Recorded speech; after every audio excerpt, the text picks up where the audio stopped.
But I know that, the full title is My Words Have Power, Poems, Spoken Words, and Truths Told My Way. Because I've said that I will not allow anyone to hijack or to hold my story and my testimony hostage. And I know for me, many times I have been told, don't tell that. Keep that to yourself. Or people don't need to know that. That's too much information.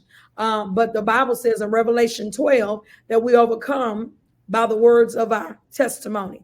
And so I want to share it. I want to tell my story. And I know for so many people, it's going to help them to heal, for them to realize they're not the only one who has experienced certain things. And so I'm just realizing the power of my voice. And Phyllis, I want to say, again, I don't claim to have arrived, but I definitely am getting to a place where I'm comfortable in my skin and I'm comfortable with my voice and my words, and realizing how much influence and how much impact I have, and that I'm anointed to have that impact.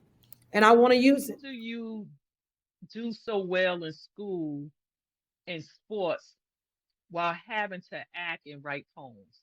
How do you put all that together? Well, I would say my mom helps me manage that, especially with my schoolwork. She'll help me manage my schoolwork. She'll help me do my homework. She'll help me get to school on time. And then, but managing that, because that within itself, managing school and football, that's a lot. A lot of kids get overwhelmed with that.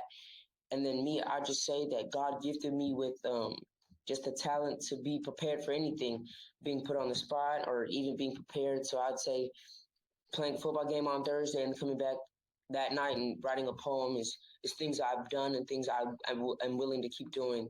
And other Having things a like that. stroke and my neurologist telling me I was his youngest patient, it put a lot of perspective on what I wanted to do going forward. And so when you asked, would I change anything? I think I would have changed the fact that I would have listened a little bit more to my body, and that's in that regards. But also understanding that if I had not gone through that, I could not been able to tell my testimony to and let people know that God is real.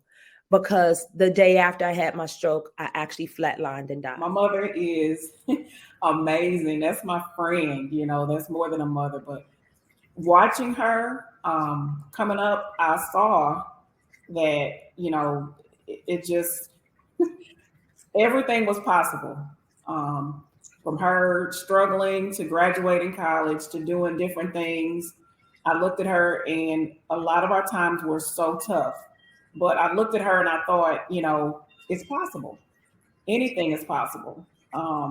We're in the bad times, but we also made it on the other side, and now we see good Our times. parents are humans, and the same life experience that we're going through, that they have gone through. And what they did was they made what they thought was the best decision for that moment. And even though something that they're doing does not make you feel good, it is not because of you the reason why they made that decision. It's something within themselves, the reason why they made that decision. It could be a positive, you know, influence, or it could be a negative, but it has nothing directly to do with you. So what you have to do is understand yourself, heal yourself, and focus on yourself. You can't really go through life um allowing the lack of someone else, of their love, of their affection, of their attention, to be the driving point for you as an individual, because you're never going to get where you need to go in life worrying about what somebody else isn't giving you. Amani, who helped you get past no? Was it your mother saying you keep going, or you just was like, I'm not worrying about no? It was actually my teachers, because when I was in school, I was taking writing courses as well. And they already gave us that mindset that when you do publish a book, or when you do go out there to be a screenwriter or work in the film industry, you're going to get a lot of no's. It's going to be a whole lot more no's than yes. And you can't let that get you down. You got to keep pushing. You got to keep going, because that's how it is in the arts. You're going to get a lot of no's starting off. Kudos to her, 28 years old.